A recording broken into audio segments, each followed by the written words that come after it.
ದೇಶದಲ್ಲಿ ಜಾತಿ ವ್ಯವಸ್ಥೆ, ಅಸ್ಪೃಶ್ಯತೆ, ಅಸಮಾನತೆ ವಿರುದ್ಧ ಹೋರಾಟ ಮಾಡಿದ ಪ್ರಥಮ ವ್ಯಕ್ತಿ ಡಾಕ್ಟರ್ ಬಿ.ಆರ್. ಅಂಬೇಡ್ಕರ್ ಎಂದು ಹಿರಿಯ ಸಿವಿಲ್ ನ್ಯಾಯಾಧೀಶರಾದ ಮಹೇಶ್ ಹೇಳಿದರು. ಪಾಂಡವಪುರ ಪಟ್ಟಣದ ಜೆಎಂಎಫ್ಸಿ ನ್ಯಾಯಾಲಯದಲ್ಲಿ ತಾಲೂಕು ವಕೀಲರ ಸಂಘದ ವತಿಯಿಂದ ಆಯೋಜಿಸಿದ್ದ ಡಾಕ್ಟರ್ ಬಿ.ಆರ್. ಅಂಬೇಡ್ಕರ್ ರವರ 134ನೇ ಜನ್ಮ ದಿನಾಚರಣೆ ಕಾರ್ಯಕ್ರಮ ಉದ್ಘಾಟಿಸಿ ಅವರು ಮಾತನಾಡಿದರು. ಸಮಾಜದ ಕಟ್ಟ ಕಡೆಯ ವ್ಯಕ್ತಿಗೂ ನ್ಯಾಯಾಂಗ ವ್ಯವಸ್ಥೆ ಮಾಡಬೇಕಾದುದು ನ್ಯಾಯಾಲಯಗಳ ಕರ್ತವ್ಯವಾಗಿದೆ. ಈ ಭೂಮಿ ಇರುವ ತನಕ ಈ ಸಂವಿಧಾನ ಶಾಶ್ವತವಾಗಿರುತ್ತದೆ ಎಂದ ಅವರು ನ್ಯಾಯಾಂಗ, ಶಾಸಕಾಂಗ, ಕಾರ್ಯಾಂಗ ವ್ಯವಸ್ಥೆಗಳ ಬಗ್ಗೆ ಬಹಳ ಅರ್ಥಪೂರ್ಣವಾಗಿ ವಿವರಿಸಿದರು. ಕಿರಿಯ ಸಿವಿಲ್ ನ್ಯಾಯಾಧೀಶರಾದ ಪಾರ್ವತಮ್ಮ ಮಾತನಾಡಿ, ಡಾಕ್ಟರ್ ಬಿ.ಆರ್. ಅಂಬೇಡ್ಕರ್ ರವರು ಸಂವಿಧಾನ ರಚಿಸಿದ್ದು ಜಾತಿ ಆಧಾರದ ಮೇಲಲ್ಲ. ಭಾರತೀಯ ಕಟ್ಟ ಕಡೆಯ ವ್ಯಕ್ತಿಗೂ ಸಂವಿಧಾನ ರಚಿಸಿದ್ದಾರೆ. ಅಂಬೇಡ್ಕರ್ ಅವರ ತತ್ವಗಳನ್ನು ನಾವು ಅಳವಡಿಸಿಕೊಂಡರೆ ಕಾನೂನು ಕಟ್ಟಡಗಳ ಅವಶ್ಯಕತೆ ಇರುವುದಿಲ್ಲ ಎಂದರು. ಹುಟ್ಟಿದ ಮಗುವನ್ನು ಜಾತಿಯಿಂದ ನೋಡದೆ ವ್ಯಕ್ತಿತ್ವದಿಂದ ನೋಡಿದರೆ ನಾವೆಲ್ಲ ಸಮಾನರು. ನಾವು ಬದುಕಿದರೆ ಹುಲಿ ಸಿಂಹಗಳಂತೆ ಬದುಕಬೇಕು. ಕೋಳಿ ಕುರಿಗಳಾದರೆ ಹಿಡಿದುಕೊಂಡು ತಿಂದು ಬಿಡುತ್ತಾರೆ ಎಂದು ಎಲ್ಲರಿಗೂ ಅಂಬೇಡ್ಕರ್ ಜಯಂತಿಯ ಶುಭಾಶಯಗಳನ್ನು ತಿಳಿಸಿದರು. ಕಾರ್ಯಕ್ರಮದಲ್ಲಿ ಹೆಚ್ಚುವರಿ ಹಿರಿಯ ಸಿವಿಲ್ ನ್ಯಾಯಾಧೀಶರಾದ ಬಾಬು, ಹೆಚ್ಚುವರಿ ಕಿರಿಯ ಸಿವಿಲ್ ನ್ಯಾಯಾಧೀಶರಾದ ಕೆ.ಎನ್. ಕಿಶೋರ್ ಕುಮಾರ್, ಪದ್ಮಾ ಕಿಶೋರ್, ತಾಲೂಕು ವಕೀಲರ ಸಂಘದ ಅಧ್ಯಕ್ಷ ಕೆ. ಕಾಳೇಗೌಡ, ಕಾರ್ಯದರ್ಶಿ ಕೆ.ಎನ್. ನಾಗರಾಜ್, ಖ್ಯಾತ ವಕೀಲ ಕಣಿವೆ ಯೋಗೇಶ್, ಜಿ.ಬಿ. ಸುರೇಶ್, ಡಿ. ಸೀನಯ್ಯ, ನುಗ್ಗಳ್ಳಿ ಕುಮಾರ, ಬಾಲು, ಮೋಹನ್, ಹರ್ಷ ಇತರರು ಕಾರ್ಯಕ್ರಮದಲ್ಲಿ ಭಾಗವಹಿಸಿದ್ದರು. ಕಾರ್ಯಕ್ರಮದಲ್ಲಿ ವಕೀಲರ ಸಂಘದ ವತಿಯಿಂದ ಎಲ್ಲ ನ್ಯಾಯಮೂರ್ತಿಗಳು ಹಾಗೂ ವಕೀಲರ ಸಂಘದ ಅಧ್ಯಕ್ಷರು ಹಾಗೂ ಉಪಾಧ್ಯಕ್ಷರು ಮತ್ತು ಪೌರ ಕಾರ್ಮಿಕರಿಗೆ ಸನ್ಮಾನಿಸಲಾಯಿತು.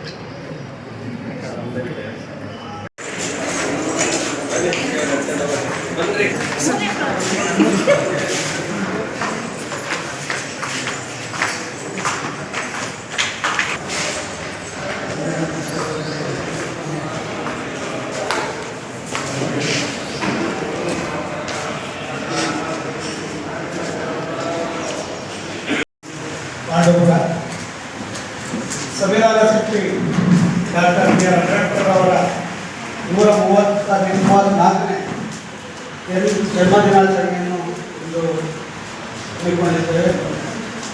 ಈ ಕಾರ್ಯಕ್ರಮದಲ್ಲಿ ಪುಷ್ಪಾರ್ಚನೆ ಮಾಡಿದ ಗೌರವಾನ್ವಿತ ನ್ಯಾಯಾಧೀಶರಿಗೆ ಧನ್ಯವಾದಗಳು. ಮೊದಲಿಗೆ ಪ್ರಾರ್ಥನೆ ಪಿ.ಜೆ. ಪುಷ್ಪಾರ್ಚನೆ.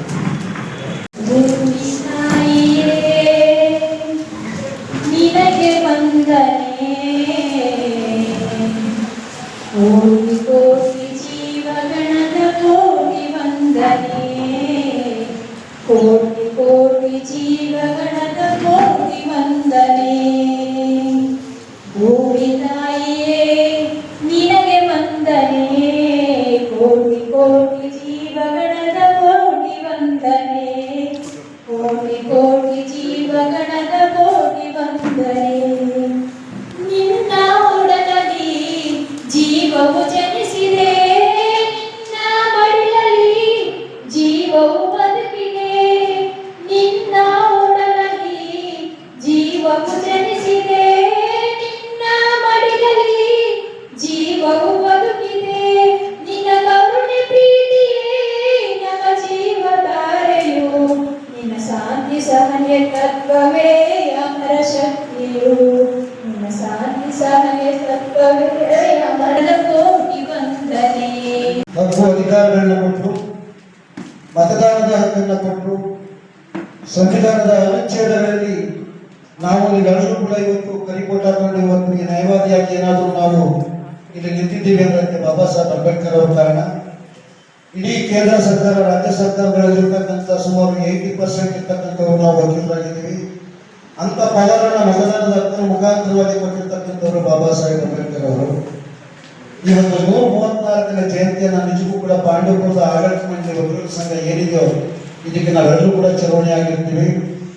ಯಾಕೆ ಅಂತಂದ್ರೆ ಇಷ್ಟು ವರ್ಷ 1998 ಇಸ್ವಿ ಸ್ಥಾಪನೆ ಆಗಿರ್ತಕ್ಕಂಥ ಈ ವಕೀಲರ ಸಂಘ, ಈ ನ್ಯಾಯಾಲಯ ಇದುವರೆಗೂ ಕೂಡ ಯಾರೂ ಕೂಡ ಬಾಬಾ ಸಾಹೇಬನ್ನ ನೆನಪು ಮಾಡಿಕೊಡೋದಾಗಲಿ, ಜಯಂತಿ ಮಾಡೋದಾಗಲಿ, ಅವರು ಇರ್ತಕ್ಕಂಥ ತತ್ವ ಸಿದ್ಧಾಂತಗಳು ಸಾಮಾಜಿಕವಾಗಿ, ಶೈಕ್ಷಣಿಕವಾಗಿ, ಆರ್ಥಿಕವಾಗಿರ್ತಕ್ಕಂಥ ವಿಚಾರಗಳನ್ನ ಹೇಳೋ ಮುಖಾಂತರ ಯಾರೂ ಕೂಡ ಮಾಡಿರಲಿಲ್ಲ. ಆದರೆ ಈ ಆಡಳಿತ ಮಂಡಳಿ ಹೋದ ವರ್ಷ ಮತ್ತು ಈ ವರ್ಷ, ಅದು ಹೆಚ್ಚಿನದಾಗಿ ಈ ವರ್ಷದಲ್ಲಿ ಬಹಳಷ್ಟು ವಿಜೃಂಭಣೆಯಿಂದ ಅರ್ಥಗರ್ಭಿತವಾಗಿ ಒಂದು ಜಯಂತಿಯನ್ನು ನಾವು ಈ ದಿನ ಆಚರಣೆಯನ್ನು ಮಾಡ್ತಾ ಇದ್ವಿ. ಈ ಒಂದು ಕಾರ್ಯಕ್ರಮಕ್ಕೆ ಗೌರವಾನ್ವಿತ ಪ್ರಧಾನ ಸಿವಿಲ್ ನ್ಯಾಯಾಧೀಶರು ಹಾಗೂ ಈ ಸಮಿತಿಯ ಗೌರವಾನ್ವಿತ ನೇತೃತ್ವ ವಹಿಸಿಕೊಂಡಿರ್ತಕ್ಕಂಥ ಮಹೇಶ್ ಸರ್ ಅವರು ಈ ಒಂದು ಕಾರ್ಯಕ್ರಮಕ್ಕೆ ಆಗಮಿಸಿ ಅಧ್ಯಕ್ಷತೆ ವಹಿಸಿಕೊಂಡಿದ್ದಾರೆ. ಹಾಗೆ ನಮ್ಮೆಲ್ಲರ ಪರವಾಗಿ ಹಾಗೂ ನನ್ನ ವೈಯಕ್ತಿಕವಾಗಿ ಹೃತ್ಪೂರ್ವಕವಾದಂಥ ಸುಸ್ವಾಗತವನ್ನು ಕೋರ್ತಾ ಇದ್ದೇನೆ. ಹಾಗೆಯೇ ಭಾರತದ ಜನತೆಯಾದ ನಾವು ಭಾರತವನ್ನು ಸಾರ್ವಭೌಮ, ಸಮಗ್ರವಾಗಿ, ಧರ್ಮನಿರಪೇಕ್ಷ, ಪ್ರಜಾಸತ್ತಾತ್ಮಕ ಗಣರಾಜ್ಯವನ್ನಾಗಿ ರೂಪಿಸುವುದಕ್ಕಾಗಿ ಭಾರತದ ಎಲ್ಲ ಪ್ರಜೆಗಳಿಗೂ ಸಾಮಾಜಿಕ, ಆರ್ಥಿಕ ಮತ್ತು ರಾಜಕೀಯ ನ್ಯಾಯವನ್ನು, ವಿಚಾರ, ಅಭಿವ್ಯಕ್ತಿ, ನಂಬಿಕೆ, ಶ್ರದ್ಧೆ ಮತ್ತು ಉಪಾಸನೆ ಸ್ವಾತಂತ್ರ್ಯವನ್ನು, ಸ್ಥಾನಮಾನ ಮತ್ತು ಅವಕಾಶಗಳ ಸಮಾನತೆಯನ್ನು ದೊರೆಯುವಂತೆ ನೋಡಿಸುವುದಕ್ಕಾಗಿ ವ್ಯಕ್ತಿ ಗೌರವ, ದೇಶದ ಏಕತೆ ಮತ್ತು ಸಮಗ್ರತೆಗಾಗಿ ದೃಢ ಸಂಕಲ್ಪ ಮಾಡಿ ಈ ನಮ್ಮ ಸಂವಿಧಾನದ ಸಭೆಯಲ್ಲಿ 1940 ಹೆಸರಿನ ಗಣಕ ತಿಂಗಳ 26ನೇ ದಿನದಲ್ಲಿ ಈ ಸಂವಿಧಾನವನ್ನು ನಮಗೆ ನಾವೇ ಅರ್ಪಿಸಿಕೊಂಡು ಅಂಗೀಕರಿಸಿ ಶಾಸನವಾಗಿ ಇರಿಸಿಕೊಂಡಿದ್ದೇವೆ.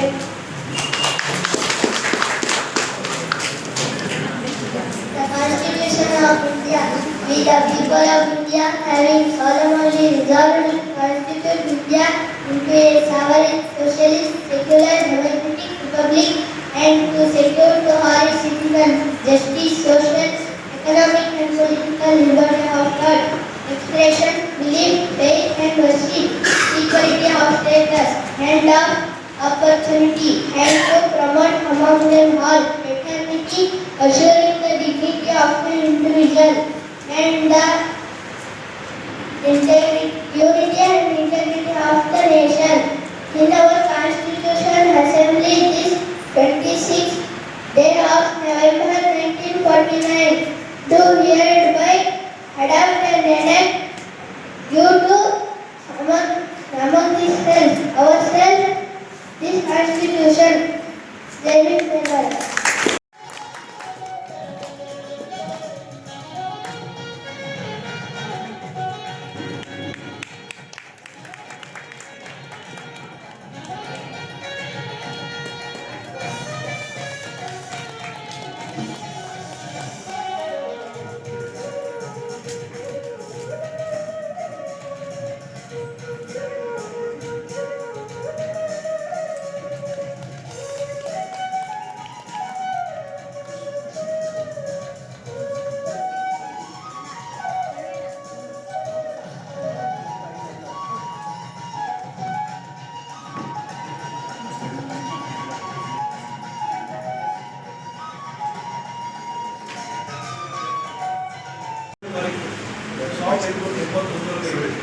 ಜನ್ಮ ದಿನಾಚರಣೆಯನ್ನು ನಾವು ಸಾರ್ವಜನಿಕ ರಜಾ ಇದ್ದ ಕಾರಣ ಆಚರಣೆ ಮಾಡ್ತಾ ಇರಲಿಲ್ಲ.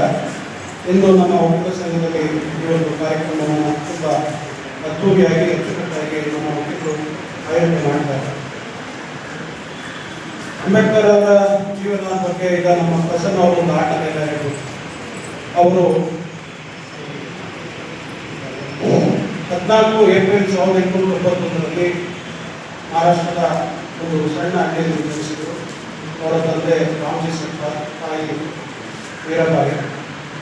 ಮತ್ತು ಅವರು ಅವರ ತಂದೆ ತಾಯಿಗೆ 14ನೇ ಮಕ್ಕಳು ಪೈಕಿ ಅವರಿಗೆ ಉಳಿದಂಥ ಮಕ್ಕಳು 5 ಮಕ್ಕಳು.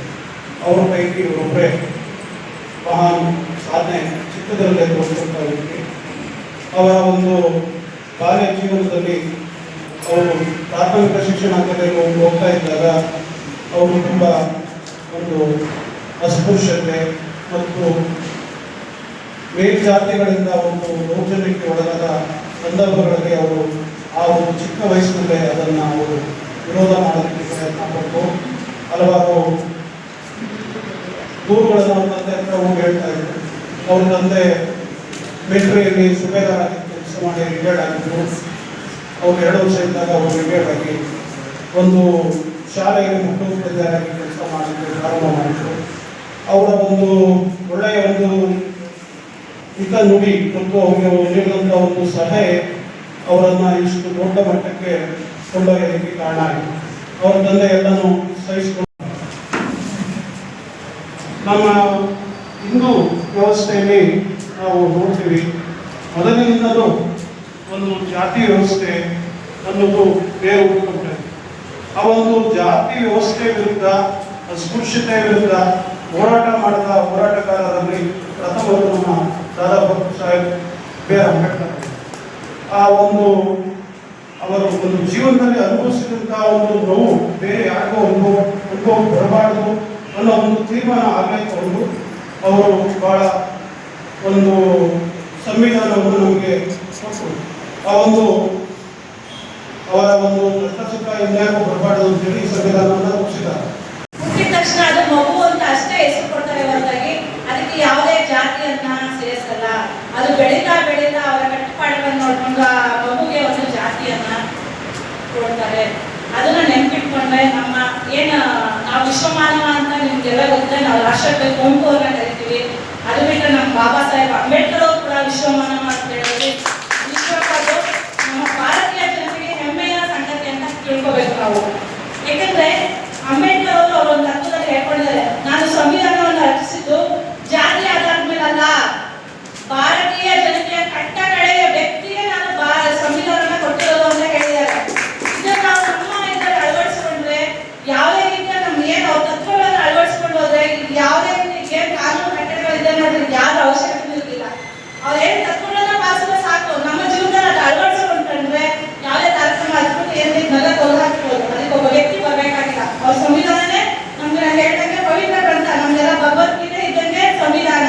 ಸೊ ಒಂದು ಹುಟ್ಟಿದ ತಕ್ಷಣ ಮಗುನ ಜಾತಿಯಿಂದ ನೋಡಿದ್ರೆ ಅವನ ನೈತಿಕ ವ್ಯಕ್ತಿತ್ವದಿಂದ ನೋಡಿದ್ರೆ ನಾವು ಎಲ್ಲರೂ ಸಮಾನರು. ಆರ್ಟಿಕಲ್ 14 ನೋಡಿ ಭಾರತೀಯರೆಲ್ಲ ಸಮಾನರು ಅನ್ನೋದು ಗೊತ್ತಾಗುತ್ತೆ.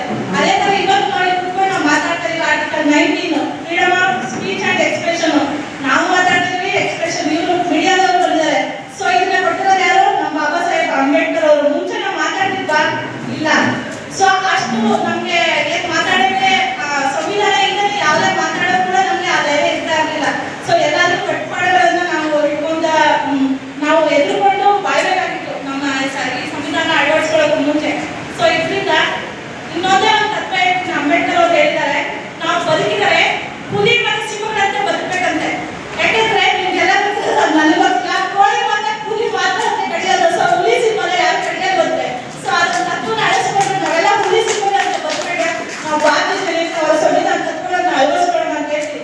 ಒಂದ್ ಸೆಕೆಂಡ್ ಬಾಬಾ ಸಾಹೇಬ್ ಅಂಬೇಡ್ಕರ್ ಜಯಂತಿನ ಎಲ್ಲರಿಗೂ ಶುಭಾಶಯಗಳನ್ನು ಹೇಳ್ತಾ ನನ್ನ ಮಾತುಗಳನ್ನು ಮುಗಿಸ್ತೀನಿ. ಜೈ ಶ್ರೀರಾಮ್. ಈ ಕಡೆ ಸರ್ ಸರಿ.